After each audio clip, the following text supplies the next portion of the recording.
오늘의 사연 시작하겠습니다. 안녕하십니까. 저는 이제 37살이 되는 남자입니다.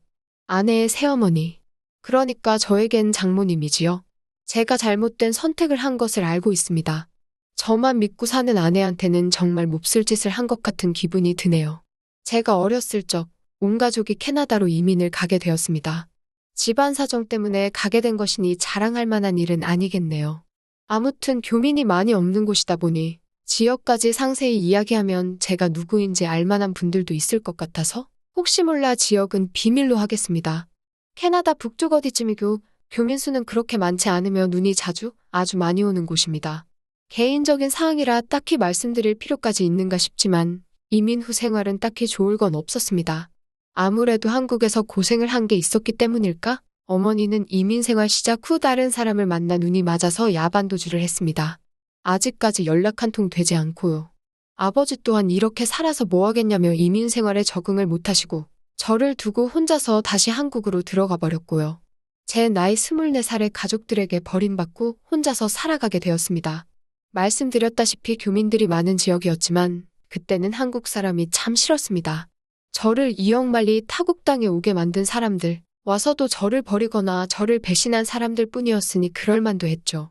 그래서 최대한 한 명의 한국 사람들이라도 피해가며 살기 위해서 자금이 생길 때마다 조금씩 교민들이 사는 지역에서 멀어지기 시작했습니다. 그러다 보니 어느 깊숙하고 한적한 시골 동네까지 다다르게 되었네요. 2년 전에 직장에서 한 여자를 알게 되었습니다. 그녀는 제가 저 스스로를 고립시키게 만든 제가 싫어해 마지 않았던 한국 사람이었습니다. 제가 싫다고 느꼈던 감정은 10년이 가까운 세월이 지나고 나니 변해 있었습니다. 아니, 외로움과 그리움을 많이 느꼈던 걸까요? 당시 저보다 7살이나 어린 그녀였지만 그렇게 정서도 공유하고 말도 자연스럽게 통하는 사람을 만나게 되니 서로가 자연스럽게 서로에게 끌리기 시작했습니다. 그렇게 그녀와 가까워지게 되었어요.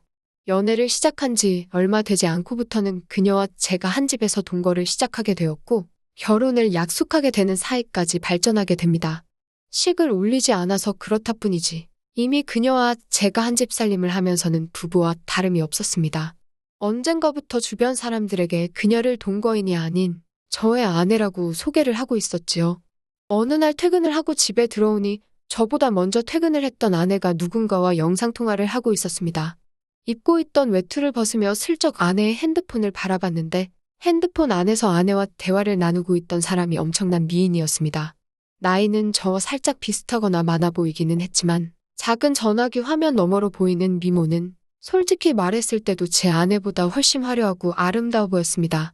누구보다 눈이 많이 오는 캐나다에 어울리는 창백하리만치 투명한 피부, 그 피부를 더 새하얗게 보이게 만드는 어깨 뒤로 늘어뜨린 긴 검정색 생머리. 자꾸 시선을 떨쳐낼 수가 없더라고요. 그렇게 통화하는 아내 곁을 떠나지 못하고 있는데 아내가 아빠는 잘 지내? 하면서 아버지의 안부를 묻고 있으니 그녀의 사촌 언니 정도로 생각을 했습니다. 왜냐하면 제 아내한테 형제가 없는 건 제가 이미 알고 있었거든요. 그런데 그 말을 들으니 제가 아내에 대해서 모든 걸 알고 있다고 생각했는데 그녀의 가족 구성원조차 모르다니 내가 아는 게 아무것도 모르는구나 하는 생각이 들었습니다. 이윽고 통화를 마친 아내가 저에게 다가왔어요. 아내에 대해서 좀 더 잘 알아가야겠다 반성하던 차였으니 아내에게 방금 통화한 사람이 누구냐고 물어봤습니다. 그때까지도 저는 전화기 속 그녀의 미모에 반해 있긴 했지만 흑심을 갖거나 할 생각은 없었고 순수하게 아내를 알아가기 위해서 물어본 것이었거든요. 그런데 아내의 대답에 저는 더 이상 흑심을 가질 수도 없는 사람이란 걸 알게 되었습니다. 저에게 놀라지 말라고 하면서 방금 자기랑 통화한 사람은 다른 사람이 아니고 자기 엄마라고 하더라고요. 말도 안 되는 소리 하지 말고 똑바로 말하라고 정색을 했습니다. 누가 봐도 젊은 사람이었고 아무리 많이 쳐도 내 또래밖에 안 되는 사람이 어떻게 당신 엄마냐고 한마디 했어요. 아무리 시집을 일찍 갔고 20살이 되자마자 아내를 가졌다고 해도 50이 가까운 나이일 텐데 아무리 봐도 나랑 비슷하거나 조금 더 어리거나 한 사람이 당신 엄마일 수가 없다고 했습니다. 그런데 아내는 제 반응에 재밌다는 듯이 웃더니 그 자초지종을 설명해줬습니다. 아내는 홀아버지 밑에서 자라왔다고 합니다. 친어머니는 자신이 어릴 때 돌아가셨다고 하고요. 아내가 대학교 입학을 준비하기 위해 봤던 과외가 있었는데 지금 엄마는 그때 자기를 가르쳐주던 과외 선생님이랍니다. 언젠가부터 두 사람이 부쩍 가까워지더니 자기가 대학교에 합격하고 나서는 아버지가 과외 선생님이었던 지금의 엄마와 재혼을 하기로 했다 통보했다더군요. 또래의 새어머니를 맞으면 기분이 어떨까 했는데 아내도 아버지가 혼자서 오랫동안 외로워하는 걸 봐왔고 새엄마인 그녀조차도 같이 동고동락하며 대학교 입시를 준비하는 걸 도와줬던 사람이었으니 그렇게 거부감이 들지 않았다고 하더라고요. 오히려 아버지의 재혼을 환영을 해줬다고 합니다. 그리고 새어머니인 그녀도 아내를 사랑으로 감싸주었고 친구이자 언니이자 엄마로 재혼 후에도 아내에게 지극정성이었다고 말해주더군요. 아내도 저희 말에 우리가 같이 한 지가 벌써 몇 년인데 이런 개인사도 말을 안 했다니 새삼 미안하다며 다시 전화기를 들어 자기의 새엄마를 저에게 소개시켜 주었습니다. 작은 핸드폰 너머로 보이는 그녀의 모습은 아까 봤던 대로 정말 아름다웠습니다. 이번에는 먼 발치가 아니라 코앞에서 보고 있는데 요즘 핸드폰 화질이 좋다 보니 코 위에 있는 점까지 또렷하게 보이더군요. 그녀가 눈웃음을 치는데 저도 모르게 속에서 뭔가 불타오르는 게 느껴졌습니다. 그녀를 장모님이라고 부르려는데 입이 잘 떨어지지가 않았습니다. 인정하기 싫다기보다도 저와 비슷한 나이대의 여자에게 그런 호칭을 써도 되는가 싶은 생각이 더 컸어요. 아내는 저녁 준비를 하고 있을 테니 자기 엄마하고 통화 좀 하고 있으라고 하고는 주방으로 향했습니다. 어색해져서 전화를 끊어야 하나 말아야 하나 하고 있는데 전화기 너머 장모님도 알 수 없는 미소를 지으며 저를 바라보고만 있었습니다. 두 사람 사이에 그 어떤 말이 오가지 않았지만 저는 그녀에게 집중을 할 수밖에 없었습니다.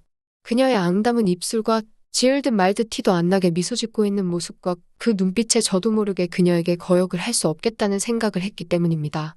정말 두 사람 사이에 서로 말 한마디 오가지 않았지만 어색함에 조금 불편함을 느끼던 차였습니다. 아내가 저녁 준비가 끝났다고 이제 그만 전화를 끊고 오라고 하더군요. 식사 때문에 정중하게 이만 전화를 끊겠다고 말하는데 그녀가 저를 불러세우며 저희 개인 연락처를 물었습니다. 조금 의아했는데 아내가 가끔씩 전화를 안 받을 때가 있어서 걱정이 되고는 하니 비상연락망 정도의 느낌으로 물어보는 거라 해서 설명하더라고요. 그런데 그날 이후로 부쩍 장모님으로부터 오는 연락이 매일같이 오기 시작하더군요. 이런 이야기를 하려고 전화를 했다고 싶을 정도로 사소한 이야기를 하실 때도 있었습니다. 저도 싫지만은 않았기 때문에 그 전화에 대해서 그 어떤 의문도 갖지 않았습니다. 겉으로 보이는 외모 때문인지 저에게 전화를 걸어오는 장모님을 장모님이라고 부를 수가 없었어요. 차라리 누나라고 불렀으면 불렀지 도무지 입이 떨어지질 않더라고요. 그녀도 저를 사위라고 부르는 일은 없었습니다. 하루는 아내가 같이 있는데도 계속 저에게 전화를 걸더군요. 연락을 받으니 또 전화를 끊을 생각을 하지를 않아서 부담스러워하고 있는 상황이었습니다. 그래서 어떤 날에는 아예 밖으로 나가 전화를 받기도 했습니다. 왜냐하면 그때쯤부터는 장모님도 아내의 안부를 위해 거는 전화가 아니라 지극히 개인적인 용무로 전화를 걸어 저랑 대화를 나누는 사이가 되어 있었기 때문입니다. 남들 들려주기에는 조금 민망한 대화를 나누고 있었기에 아내가 잠깐 뭔가 준비하는 틈을 타서 밖에 나가서 다시 전화를 받았습니다. 한참 장모님이 전화기 너머로 하는 말에 정신이 빠져 한참 열이 올라있는 상황이었는데 아내가 뒤에서 저를 툭 치더라고요. 깜짝 놀라서 정말 그 자리에서 쓰러질 뻔했습니다. 아내가 누구랑 통화를 하길래 밖에서 전화까지 하고 있냐는 말에 당황을 했어요.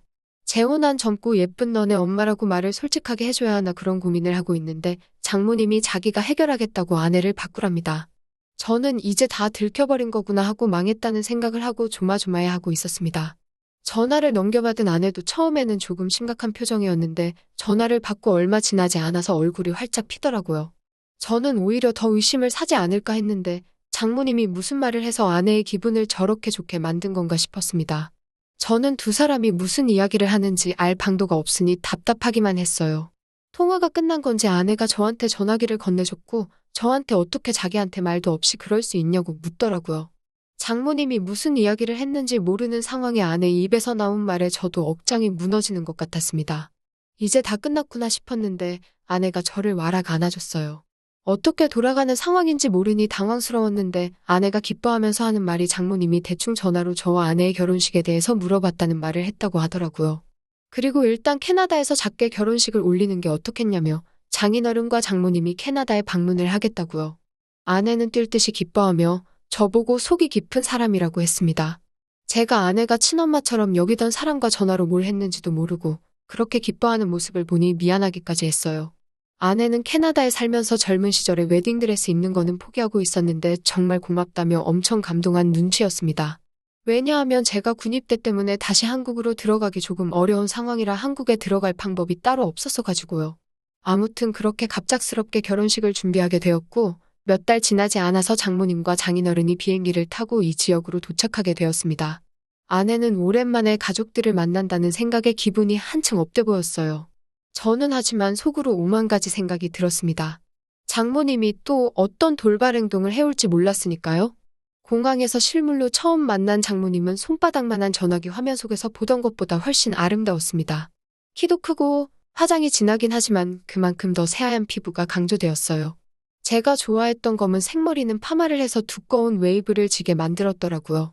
하지만 도무지 10시간이 넘는 장거리 비행을 하고 도착한 사람이라고는 생각이 들지 않을 정도로 장모님은 아름다웠습니다. 아내가 아무리 장모님을 언니이자 엄마로 생각한다고 한들 친아버지인 장인어른만큼은 아니었나 봐요. 공항에서부터 계속 아내는 아버지 옆에 달라붙어 떨어질 생각을 하지 않았습니다. 덕분에 어디를 가더라도 어디를 걷더라도 제 옆에는 항상 장모님이 같이 있었고 그만큼 저는 장모님과 또 시간을 보내게 되었어요. 두 사람이 못 듣는다는 걸 확신하는 자리에서는 장모님이 저를 실제로 보니 어떻게 해주고 어떻게 해버리고 싶다 뭐 이런 식으로 짓궂은 농담을 하는데 정말 저도 부끄러워서 고개가 들어지지 않더라고요. 두 사람은 2달이라는 꽤나 긴 장기 일정으로 놀러오게 되었습니다. 그 동안에 결혼식 준비며 본식도 올리고 있는 만큼 여기 구경도 하다가 가려던 계획이었던 것 같아요. 처음 2주는 시차 적응 때문에 아무것도 못하더라고요. 새벽 출근이 있어서 일찍 일어날라 치면 1층 거실에서 창밖을 바라보고 있는 장모님을 매번 마주치게 되었습니다. 물론 집안에 모두가 있었기 때문에 저도 그만큼 조심조심 해야 했어요.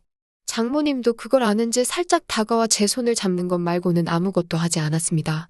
그리고 두 사람이 시차 적응이 완전히 끝난 첫 주말이었습니다. 밖에 대설주의보가 내려와 있는데도 아내는 가족들과 나들이를 가고 싶다고 하더라고요. 장모님은 몸 상태가 조금 안 좋다고 해서 집에 쉬게 되었고 저는 아내와 장인어른을 따라 밖에 나오게 되었습니다. 차로 한 20분쯤 이동했을 때 장모님한테서 아내에게 전화가 왔어요. 눈도 많이 온다고 하고 혼자 있는 게 조금 무서워서 그런데 그냥 오늘 나가지 않으면 안 되냐고요. 아내가 아쉬워하는 분위기였지만 하는 수 없이 차를 돌려서 돌아오기로 정하려고 하던 찰나였습니다. 아내가 집에다가 저를 내려줄 테니 저라도 집에 있어달라고 하더라고요. 아버지랑 꼭 나가고 싶다고 하면서요.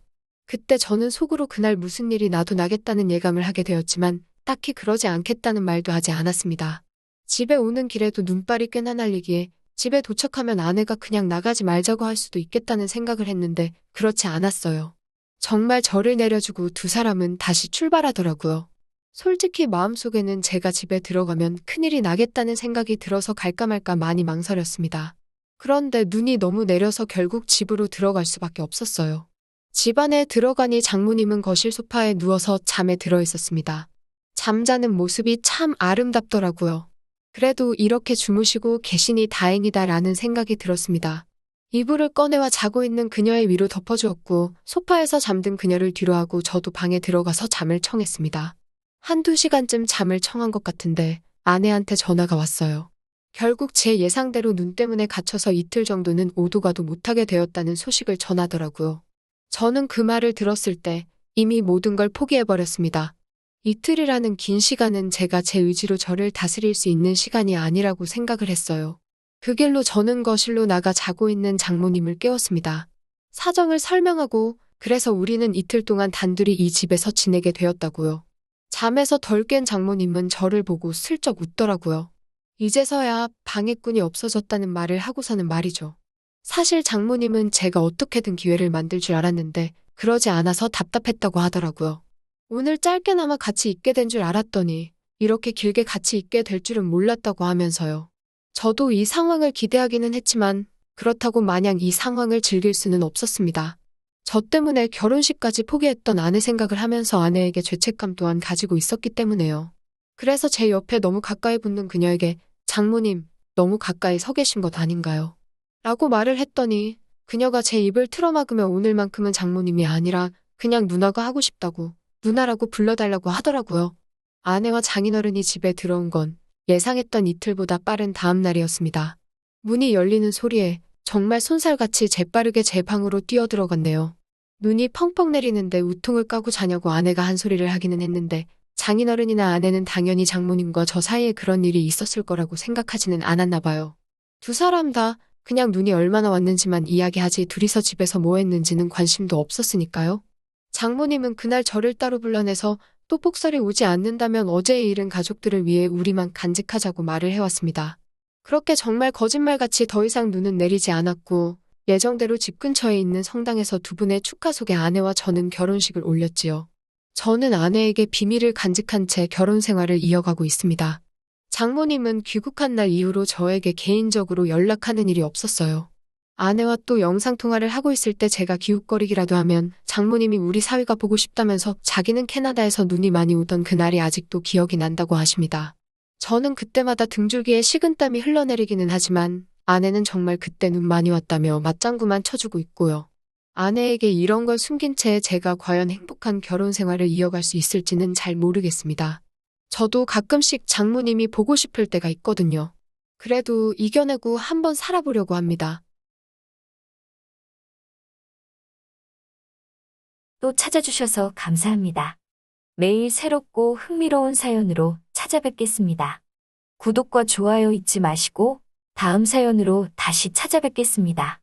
감사합니다.